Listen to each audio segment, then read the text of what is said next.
Hello, I'm Marianne Rockwell, a librarian at Saratoga Springs Public Library, and I'm very pleased to present, as part of our Saratoga Reads initiative and Black History Month, two distinguished curators from the New York State Museum, both of whom will be presenting on the topic of the Great Migration. Jennifer Limack will be presenting on the decades that saw the migration of African Americans northward, particularly within New York State. Dr. Limack is the chief curator of history at the New York State Museum and had previously served there as senior historian curator for social history. Major exhibition and publication projects include Votes for Women, celebrating New York's suffrage centennial, and An Irrepressible Conflict, the Empire State in the Civil War.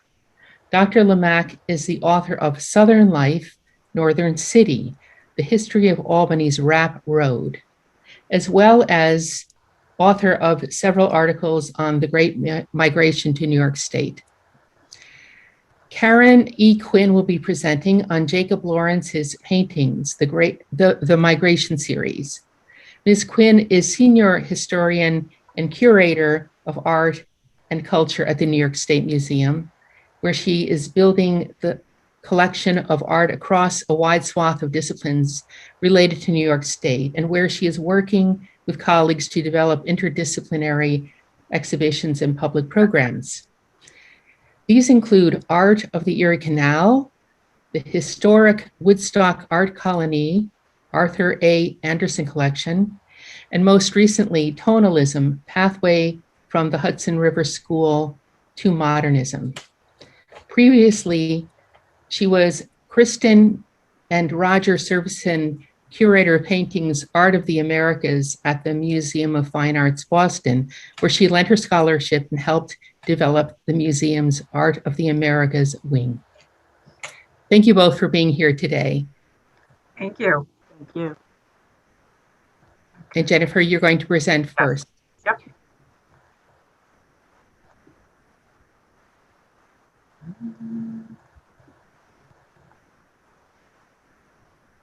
And here we go. Okay. So I'm happy to be here today, and happy we can finally do this program. It's been a year in the making.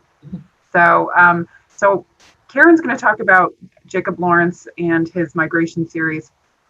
So I thought I would take some time to put the Great Migration to New York State into context for her to then talk about the specific painting series. So between 1910 and 1970, over 7 million African Americans moved from the southern United States to the north and west in an attempt to find better opportunities for themselves and their families. And since this is for the Saratoga Public Library, I thought I would quote one of my favorite books on the Great Migration, Isabel Wilkerson's The Warmth of Other Suns, when she explains the Great Migration as following. It was during the First World War that a silent pilgrimage took its first steps within the borders of this country. The fever rose without warning or notice, or much in the way of understanding by those outside its reach.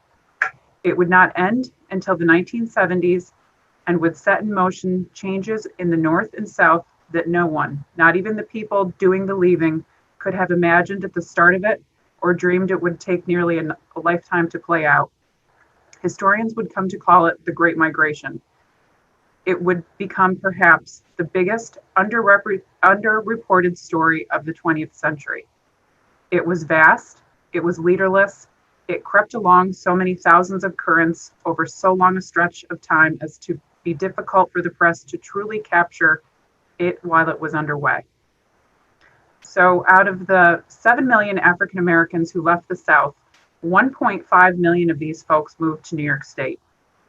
The majority of these folks moved to New York City, drawn by the allure of Harlem, and which Karen will get into a little bit in her talk, I assume. In fact, the early years of the Great Migration are what put Harlem on the map. As Southerners poured into the city by the thousands, Harlem was mixed with artists, writers, and reformers. Harlem became the epicenter of the new Black culture of America, but these migrants also impacted upstate communities as well, and that's what I'm really going to focus on. Most of my research focuses on Albany and other upstate communities. So let's talk about the why. Why were so many folks moving out of the South? And at the turn of the century, we get kind of a perfect storm of events that propel the Great Migration into play. And at the beginning of the 20th century, more than 80% of the entire African American population lived in the Deep South, the area known as the Cotton Belt. Most Blacks were farmers or laborers of some sort, but this began to change around World War I when the United States entered the war and migration was slowed. There were strict quotas on what types of immigrants were allowed into the country, and it effectively slowed immigration from Southern and Eastern European immigrants and almost all Asians. So it's the start of World War I, and wartime production is going through the roof, and there are fewer immigrants to supply the jobs. So it's the first time that American manufacturing and American industries turn to African Americans on a large scale to fill these jobs. And because New York State was the leading manufacturing state at this time, it was actually the leading manufacturing state between 1840 and 1960. And during the war years, both World War I and World War II, there were huge increases in output. And so there were jobs and people had to fill them. So this was the first time that African Americans were tapped on a large scale to fill these positions. Between 1900 and 1920, New York's Black population increased by 100,000. So employment was a huge reason for moving to the North. Factors pushing African Americans out of the South were Jim Crow laws, which segregated, terrorized, and humiliated African Americans. There were few employment opportunities, and there was little hope of change for the future. Most African Americans in the South were laborers and sharecrop farmers. The North and those factory jobs that I just talked about, you could earn a lot more money. In the South, the average Black worker earned anywhere from 50 cents to $2 a day. And in the North, they could expect to earn $2 to $5 a day, depending on the type of work. Further, in the North, African Americans could vote. That was not the case in the South until well after the Civil Rights Movement. I interviewed a gentleman in Mississippi that said he had to, in order to vote, he had to pick the correct number of jelly beans in a jar. And he ended up moving to Colorado. And he said once he arrived in Colorado, he voted for everything he possibly could, from mayor all the way down to dog catcher, because he was so excited to be able to finally cast a vote and have it go through.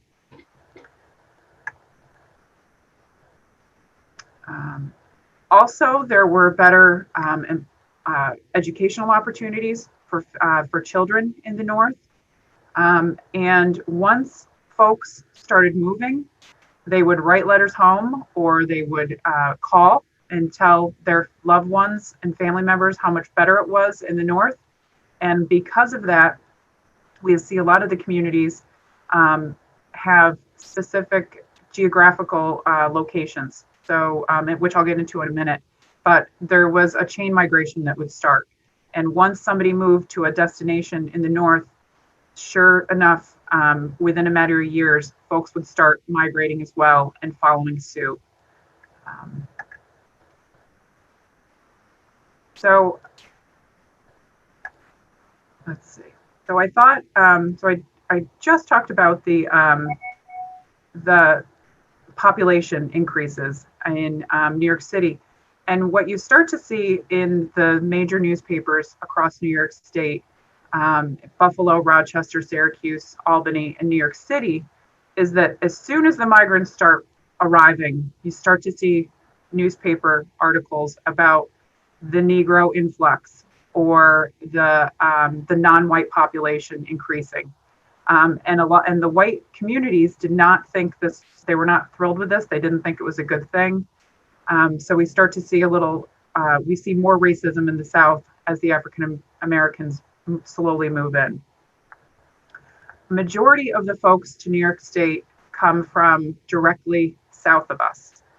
So when I did census research, most of the heads of household in Albany, for example, would come from Virginia, North Carolina, South Carolina.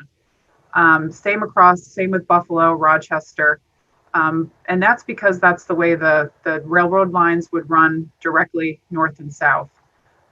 So most of the majority of the folks from Detroit and Chicago would come from Mississippi and Alabama.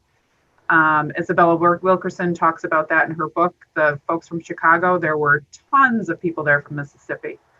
And we'll get into in a little bit, talk about a more of an unusual migration, because there are a ton of folks in Albany from Mississippi, which is pretty unusual because in the 1930s and 40s and 50s, it wasn't easy to get from Mississippi to Albany, but I'll get into those in a minute. So I'm just going to go across the state pretty quick and talk about a couple specific communities and cities and how it was affected by migrants. So Buffalo started out with a fairly large African American population. They had a fairly large population in the 19th century, and that was because it was at a center of a transportation hub. Buffalo was the gateway to the West. It had a proximity to Canada, so it was a major terminus on the Underground Railroad, and lots of African Americans, instead of moving to Canada, decided to stay right in Buffalo. Buffalo was the second largest railroad hub in the United States, and in the 1920s, it was an important commercial center, and it had the presence of the gigantic Lackawanna Steel Company. And because of that incredibly huge industry, it meant that other types of industry would also flock to Buffalo. These included chemical plants, auto and airplane industries, petroleum products, rubber factories, shipbuilding, and printing and publishing. But it wasn't really until 1916 that African Americans were really considered a viable resource for all of those industries in Buffalo. In 1916, labor recruiters were sent south by a large docking company owner to help a strike among Buffalo longshoremen. By the time the recruits wound up in Buffalo, the strike was over. But Southern Blacks were recruited both in 1923 and 1934 for subsequent strikes with the Bethlehem Steel Company and the National Aniline Chemical Company. Between 1920 and 1930, Buffalo's African American population went from 4,500 to 13,500. That was a 200% increase. And that was because of all of the job opportunities that were available in Buffalo. And we will see over and over again, when African Americans arrive in Buffalo, they are relegated to specific areas of the city. And usually it is the part of town where the new immigrants arrive. And you can see all the different immigrants in Buffalo, but in places like Rochester, Syracuse, and Albany, the black migrant population will show up in the immigrant section of town. That was the immigrant section of town 40 years earlier. And those immigrants, Irish immigrants or Southeastern Europe immigrants, would live there for a while, and they would get jobs and get established in the city, and then they were able to move out of that area. Unlike the African American population that would move into the oldest part of town, and then because there was no other place for them to go, they had to stay there. So the other immigrant groups had some upward mobility, and because of discrimination, the African American community was stuck in the oldest and most dilapidated parts of town. In Buffalo, for example, the areas where African Americans were allowed to live was right on the border of a lot of that industry that you saw in that previous picture. And it wasn't, a desirable area to live. So that's why the Black folks were stuck renting there. Across the board, in all of these cities, African Americans had to pay higher rents for older and worse places to live. And that was across the board. Most places would not rent to African Americans outside of this specific area. In Rochester, in 1930, 60% of Rochester's African American heads of households were born in the southern states, mainly Virginia, North Carolina, and Georgia. But during the 1950s, we see the demographics change, and the majority of the migrants started coming from Central Florida, specifically Sanford, Florida. And I want to take a minute to kind of point out Rochester's Black population, because if you look at it from 1940 to 1950, it doubles. But then if you look at that spike from 1950 to 1960, it is a 211% increase. Though African American migrants are pouring into Rochester, and Rochester does not know what to do, and I'll get into that in a minute. And then it doubles plus again between 1960 and 1970. So the areas surrounding Rochester are considered New York State's fruit belt. And as a result of this, many Southern African Americans would come to the Rochester area because during harvest season, because they could get jobs as migrant workers. And they would come here in the 1930s as migrant workers and then go back south and work farms in the south in the winter months, so they could have employment year round. But in 1929, two brothers, Hal and George Fish from Sodus, New York, which is 30 miles east of Rochester, traveled to Sanford, Florida annually. Sanford, Florida was America's celery capital, and they had a farm there, and they had a farm in Sodus. So between the two farms, one in Florida, one outside of Rochester, they were able to farm year round. And in the summer of 1931, the brothers asked one of the Florida workers, John Gibson, and if I can ever find an image of John Gibson, I'd be thrilled, to bring a crew of laborers to Sodus after Sanford's harvesting season was finished in July. So during John Gibson's first trip north, he brought 25 African Americans who sat on benches in the back of an open truck. Gibson was arrested 3 times for illegally recruiting labor, but he supposedly had a letter from the Fish brothers explaining what was going on. By the late 1930s, Gibson was bringing 2 crews totaling 75 people each year. One group worked in the fields and the other worked in the packaging houses. This south-north run went on for over 3 decades, and each year there would always be 6 to 10 workers that decided to stay in the north and not return to Sanford. Most of these folks drifted into Rochester and settled down, and then sent for their relatives to follow. And they just kept coming. By 1965, 62% of Rochester's Black population had ties to Sanford, Florida. There was a social group formed in Rochester called the Sanford Nears. So there was a huge contingent that just kept pouring in from Rochester. In fact, in the late 1960s, Governor Rockefeller and the Florida governor tried to come up with a program to keep folks in Florida and not move to Rochester, because Rochester didn't know what to do with all these people. And the Florida governor didn't want them to leave. So they tried to create jobs and educational opportunities to keep folks in Florida. And when we see those numbers double in Rochester over the decades, there were few places for folks to live. If you were an African American living in Rochester between 1945 and 1970, it meant you could only live in wards 3, 7, or 11. These ghetto areas, as they were called, were known as the Baden, Ormond, and Clarissa Street areas. In 1950, and this statistic kind of blows my mind, 80% of Rochester's Black population had only 6% of Rochester's dwelling units. So 80% of the population was living in 6% of Rochester's housing units overall.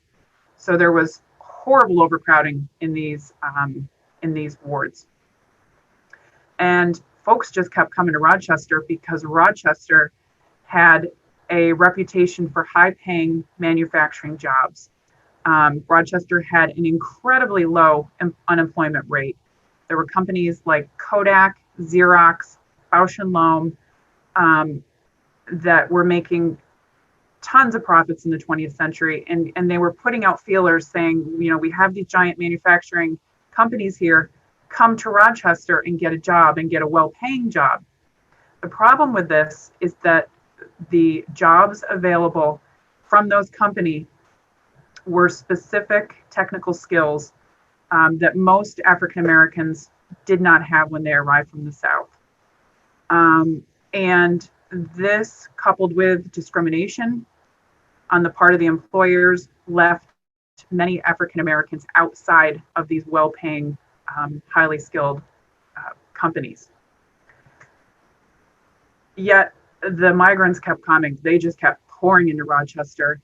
And this would eventually create civil unrest. And then by the end of the 1960s, you start to see the civil rights movement has kind of worked, and it worked in Rochester. And slowly, by the end of the 60s and into the 70s, you start to see educational opportunities open up for African Americans in Rochester. You start to see more African Americans being elected to local offices, and there are more houses available for rent and purchase to African Americans, and housing projects. So Rochester is a huge story as far as the Great Migration goes in New York State. And then here are some African American workers.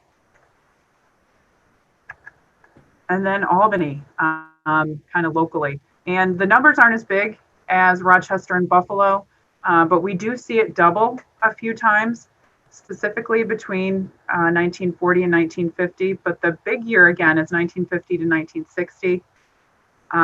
And the migration started a little bit earlier here than other places. The proximity to the Hudson Valley brickyards. The brickyards were integrated as early as 1880, and they stayed integrated throughout most of the 20th century. So we see smaller Black communities coming up from the South in places like Queens and Haverstraw. And we also see African Americans early in the later 19th century coming to Saratoga Springs to help out with the hotel trade, and the proximity to other summer resorts. We see a lot of African American domestic workers coming up north of Albany for the summer resort work. In Albany, African American men were hired to work in the rail yards. New York Central and the Delaware Hudson Railroad headquarters and repair facilities were located here, and they hired a lot of African American men. There was also day work available at the Port of Albany, Albany Felt, the Allegheny Ludlam Steel Company, the Tobin Packing Company, and the Waterville Arsenal. And during World War II, when men went off to war, the Waterville Arsenal and Tobin Packing, for the first time, allowed women to come, and African American women to come work at those places. And this is what a migrant would see upon arrival in Albany. And I picked this photo because it has the Southern Lunch barbecue restaurant. But African Americans were only allowed to live in the areas known as the South End and Arbor Hill. And similar to the other cities, Buffalo and Rochester, Buffalo more specifically because of the immigrants there, the South End was where in the 1920s and 30s, the Italians and Jews and Irish lived. And then, like I said earlier, as they became upwardly mobile, they would move up Madison Avenue to nicer homes and apartments. And the next batch of immigrants would come in and move into the South End. But the African Americans were stuck because the only place they could find rental apartments was in the South End and a little bit in the Arbor Hill area. And then here's some more photos of the South End. And when I look at these photos, I think about the African Americans coming up from the warm South to a downtown Albany that does not look that much different from weather as it does today. But when I've interviewed folks, 9 times out of 10, they would comment on the weather. They hated the weather here. They loved the weather in the South. They do not like the cold. And I have interviews of folks that actually moved to Albany and they moved here in the winter, hated it, and then decided to turn around and go back and live in the South because of the weather, which always makes me smile. So I thought I would finish talking about the Rap Road community because it's a little bit unusual as far as the migration to New York State goes. And the Rap Road community started with this gentleman on the right, Louis Parson, and his wife, Frances, who was, Louis was a preacher in Shibuya, Mississippi, which is the star on this map. And he was a part-time preacher. So he would kind of travel around these rural areas and preach. So he would be she'd be in Shibuya, Mississippi this Sunday and Buckatuna, Mississippi the next Sunday. And he would travel around and had a kind of a traveling congregation. He worked for a logging industry and he was hurt on the job and because of that was given an insurance settlement. And he had this large sum of money, didn't feel comfortable in the South having that much money and being a Black man. So he purchased a car and he and his wife headed north. They didn't quite know where they were going to land. So he went to Ohio first because he had friends there, didn't really like the area, and then headed east. Stopped in Buffalo and didn't like Buffalo either. So he kept heading east and he ended up in the South End of Albany. And in the South End of Albany, he met 4 women who were holding a church prayer circle in the South End. And he liked the women and he liked their religiousness. And he decided that the South End of Albany would be a good place for him to reestablish this church. So he partners with the women and establishes the First Church of God in Christ in the South End on Ferry Street. Franklin Street. He establishes it on 40 Franklin Street. And slowly, word gets out that there's a new church in the South End with a Southern bent, and he wants to build his church, and he has a vehicle. So he starts driving back and forth from Shibuya, Mississippi to Albany, New York, bringing folks from his congregation in Mississippi to Albany. And he makes trips back and forth several times a year. The folks that he brings have to practically sneak out of town. Most of them are sharecrop farmers. And he specifically picks them up on Saturdays or Saturday nights because on Sundays they are expected to be at church all day and no white overseers will be looking for them. So he'll pick them up on Saturday night and then they drive through the night to get past the Mason-Dixon line and because they don't stop between Shibuya, Mississippi and the Mason-Dixon line because they could get in trouble if anybody finds out that he's bringing people that may have debt or just you can't transport large groups of African Americans through the South. So he brings his congregation here, and then once word gets out that Albany's not a bad place to live, folks start coming on their own. So, so he establishes the church, and it moves to 79 Hamilton Street. It's still in existence today at 121 J Street. But he also recruits a successor. The successor's name is Jack Johnson. He is the gentleman in the middle to the right with the tall man with the hat on. And in 1937, Jack Johnson buys a bus to start bringing folks back and forth from Shibuya, Mississippi, to Albany. And Jack Johnson is quoted as saying, quote, "I saw all that suffering, all that agony. So I said to myself that someday I'm going to do something about it." And Jack Johnson brings over 150 people from Mississippi to Albany. And here's a group of everybody that he didn't bring all these people together, but this is a group of all these folks came up from Mississippi, which I think is a fantastic photo. And this was taken right outside their church on Hamilton Street. So upon arrival in the South, all of these folks would stay with friends and family that were already established. And the church would help them find jobs and get their kids registered for school. So Lewis Parson and Jack Johnson really went out of their way to make sure their congregants were happy and wanted to stay here in Albany. And for the folks that Johnson and Parson brought to Albany, they were deeply religious. They went to church like 4 times a day, or not 4 times a day, 4 times a week. And it was all day on Sunday. They didn't dance, they didn't smoke, they didn't drink, they didn't gamble. And this all didn't really jive where they were living in the South End, because the South End was where all of that happened in Albany. There were houses of prostitution, there were bars, there were gambling joints. And so there were a lot of folks that weren't happy living in this urban area in downtown Albany. So Lewis Parson was able to come up with some money, and he bought a 14-acre tract of land in the Pine Bush.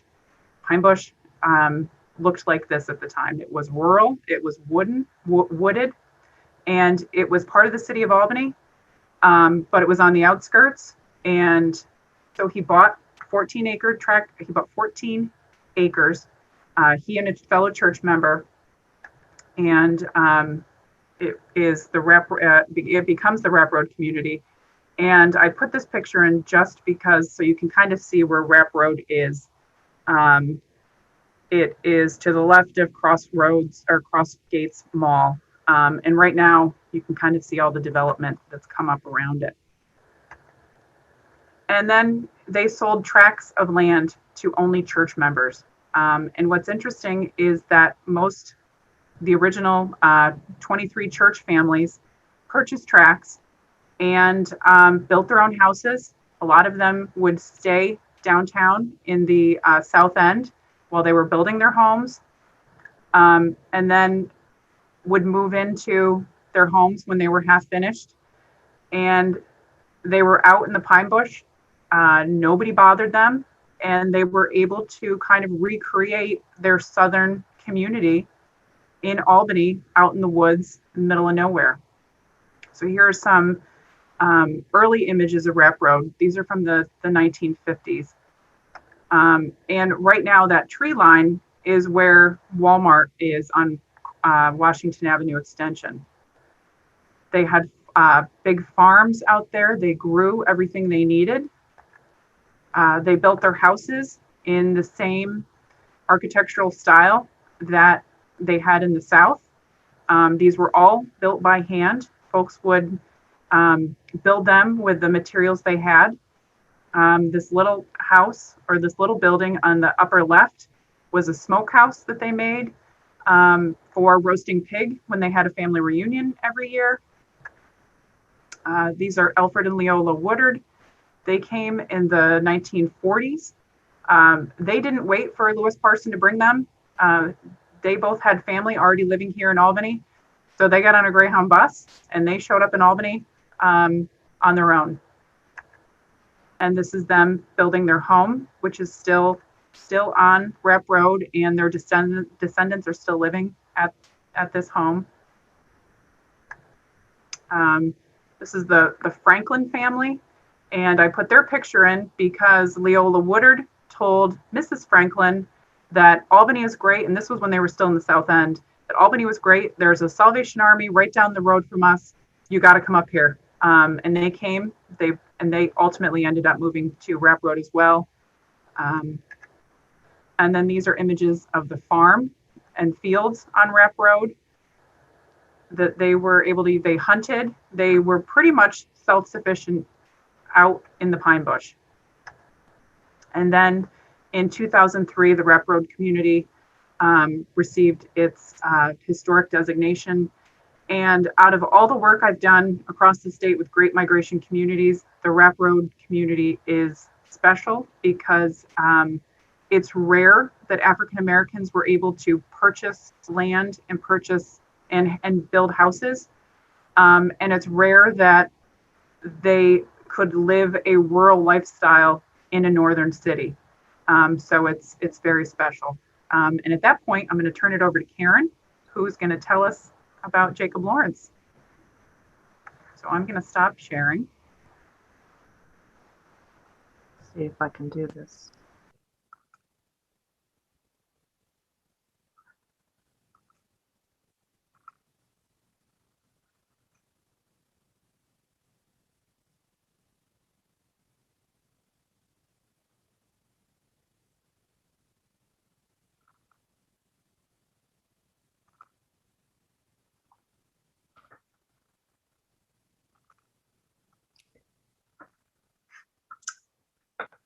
Can you hear me?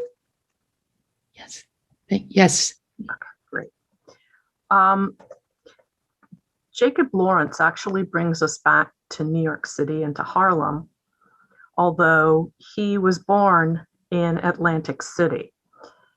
His parents migrated as part of the Great Migration and landed in Atlantic City. They separated, and eventually Lawrence and his mom and family, minus their father, ended up in Harlem when he was a young man in the early 1920s. And in 1941, he created this series that we're going to talk about called the Migration Series. And it's something that is extraordinary, not only from the point of view of social history, but also in terms especially of art history, which is more my focus. But still, nonetheless, it is such an important work of art. It's actually a series of 60 individual works, and it was the fourth series that Lawrence had done over the course of his very young career. He was 23 when he created the Migration Series, which I will say over and over again is extraordinary given, I mean, when I think of what I was doing at age 23, it was not creating great works of art. It was very, very far from it. But Lawrence was one of these geniuses, I would say. Here's an image of him, and he mentions that he focused on the Great Migration because his family was a part of it. And he had attempted this after he studied at what is now the Schomburg Center in Harlem. He was a voracious reader. He did much research on the people that he featured in his series. He felt that series were very important to telling stories, and he was certainly a great storyteller, one of the greatest of the 20th century.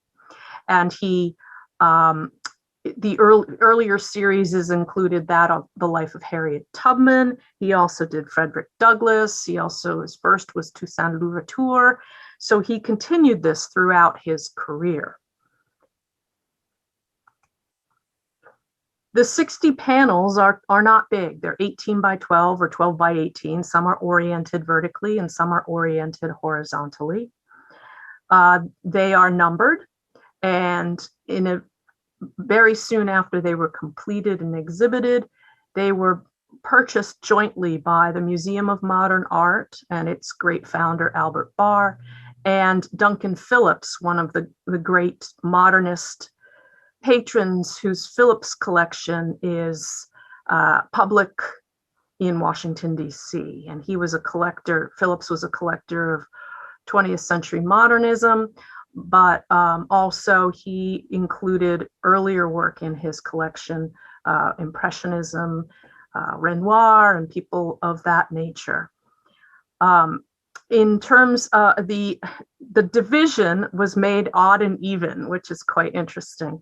The odd numbers went to Duncan Phillips and the even numbers went to the Museum of Modern Art. And periodically they're shown together, as you see here in this installation view at the Museum of Modern Art in the 20-teens. And before that, they seem to be exhibited roughly every 20 years. And that, for that reason, is partly the materials with which Lawrence made his panels. They are made of tempera, which is an egg-based medium. They are incredibly fragile. Lawrence's work is historically delicate, and his tempera is painted on top of a base layer of gesso, which has plaster in it. And so they are delicate in terms of materials, but also in terms of their potential for fading in overexposure to light. So if you ever see them coming up for exhibitions, you should make a beeline to wherever that particular institution is. The first half of the series is roughly the events in the South, and then the second half of the series is roughly the events in the North. And it begins with a wonderful kind of alpha and omega, and he captioned all of his works in 1941 and then recaptioned them again in 1993 for exhibition. And these are the 1993 captions. And you can see here during World War I, there was a great migration north by Southern African Americans, and you can see 3 of the destinations in the background. And then, as Jennifer mentioned, the migrants keep coming, and that's exactly what the last one depicts. Here you can actually see part of the brilliance artistically of Lawrence's work. He worked in a limited range of color, and when he was conceiving this, it was conceived as a whole, not at one at a time. In other words, he painted them all together.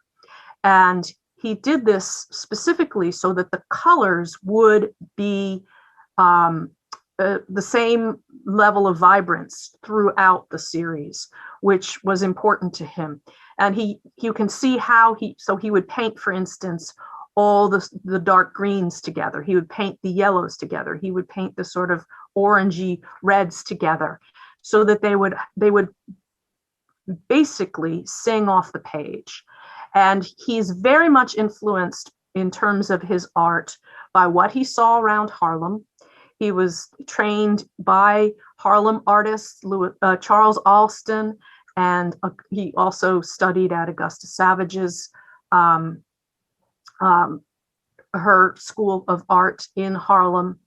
And he mentions being influenced by interiors, his mother's interiors, for instance, with the bright colors. He studied things like carpet textile patterns and so forth. And I think you can see some of that.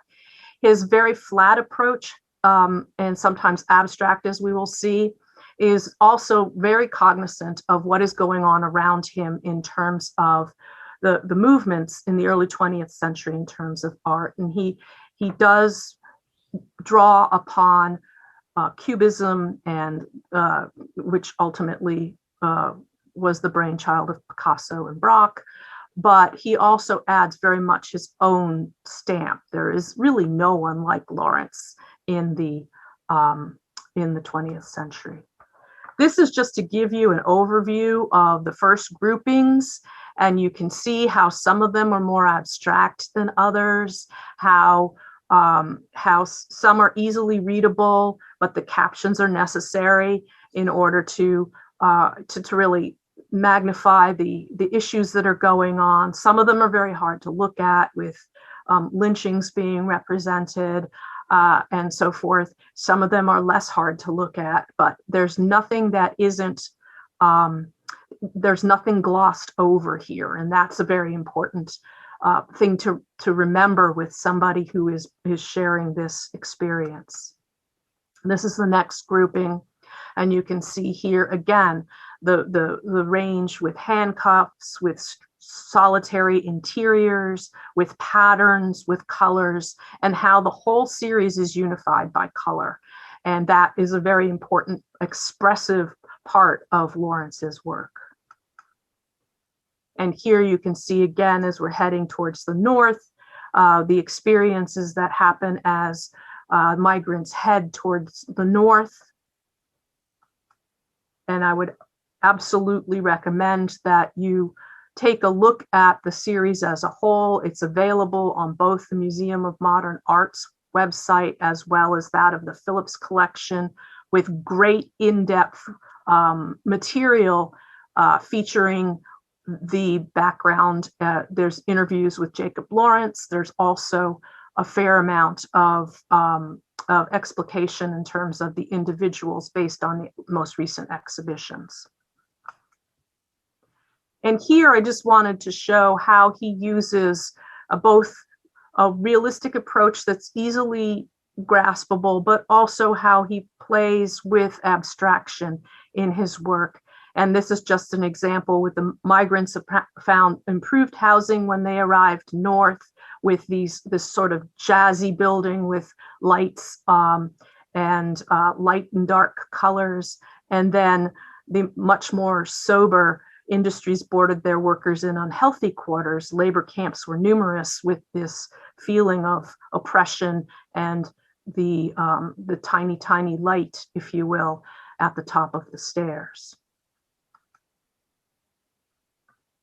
And he could be an abstract painter if he wanted to be, but he was a storyteller. And I think that's what really gets this to the heart of this series, as well as all of his other series. And here you can see on the left, he's showing the rural earth and how it was abstract and made into the patterns that you see vertically. And then a much more easily readable where the crops are left to dry and rot as the immigrants head north, as the migrants head north.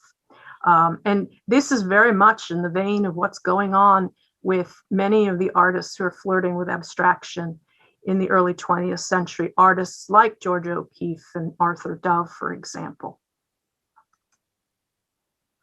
And here you see three very narrative experiences, and he doesn't make this a happy story. He doesn't try and make this something that it isn't. He doesn't try to force an ending upon it. He presents it for what it is. And from the lack of justice in the South, to the discrimination in the North, to even discrimination by other African Americans in the North who had been there much longer. And that's something that kind of experience is something that really broadens the aspect of what's going on during the Great Migration. Interestingly, Lawrence, who is obviously African-American himself, was the first African-American artist to be shown at Edith Halpert's Downtown Gallery, the first African-American to have a major solo exhibition in New York City. And Edith Halpert was an extraordinary gallerist. She is only coming to her own in the early 21st century as a woman who is a mover and shaker. She, in many respects, is as important art historically as Alfred Stieglitz. The only difference was she wasn't an artist herself. Well, she was early in her career, actually, but she gave it up. And here is an installation view of the at the Downtown Gallery in 1941. So the series is painted in 1941. He gets a one-person show in 1941. That's extraordinary. That's extraordinary for any artist. And he's 23. I mean, just think of that. It's just an amazing, it just shows you what a brilliant artist this man was. And Edith Halpert was one of these gallery owners who showed people like Georgia O'Keeffe and Arthur Dove and Charles Sheeler and so on and so forth, who have become the canon of early modernism in many respects. And so this is such a major accomplishment for Lawrence, so young and so early in his career. In addition to that, he's also 26 of the panels are reproduced, and there's an article in Fortune magazine in 1941, all in the same year. How many artists, think of how many artists strive for how long during their careers to achieve any modicum of success, and yet he has a major gallery show in New York City, not in Podunk, and he has he's published in this major Fortune magazine, major publication. And this is just to show you an opening page with the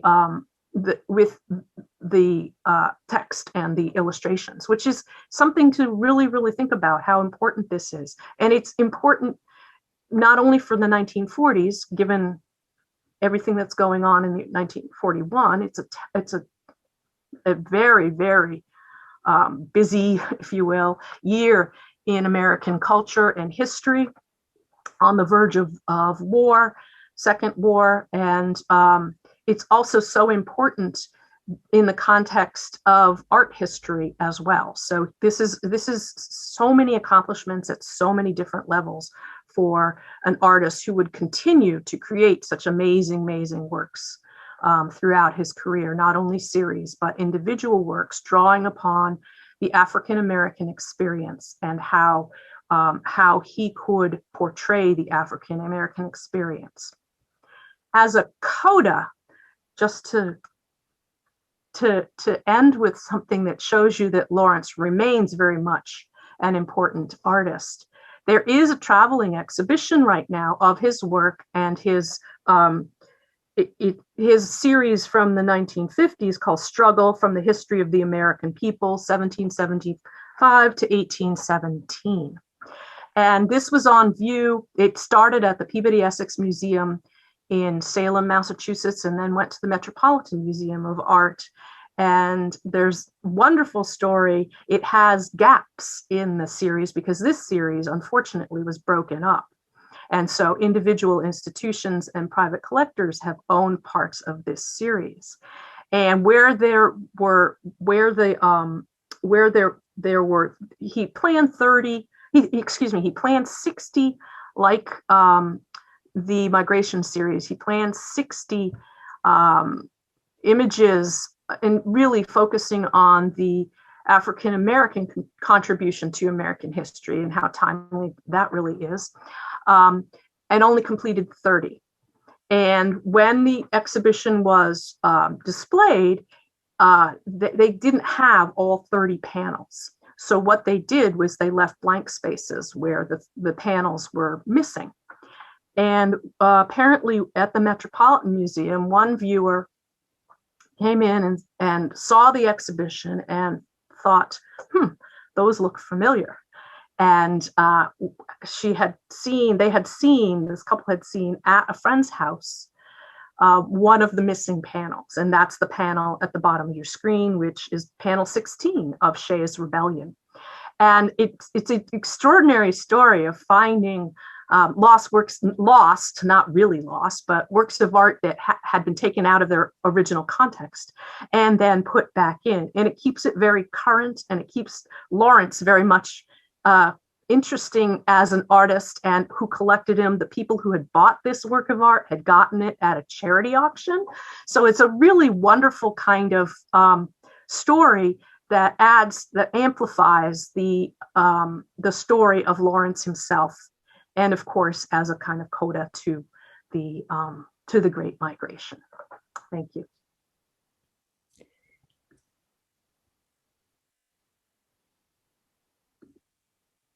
Thank you, Jennifer and Karen, so much. And your presentations were so enlightening and inspiring, and they dovetailed so beautifully. So thank you for sharing your knowledge with us today. You're welcome. My pleasure.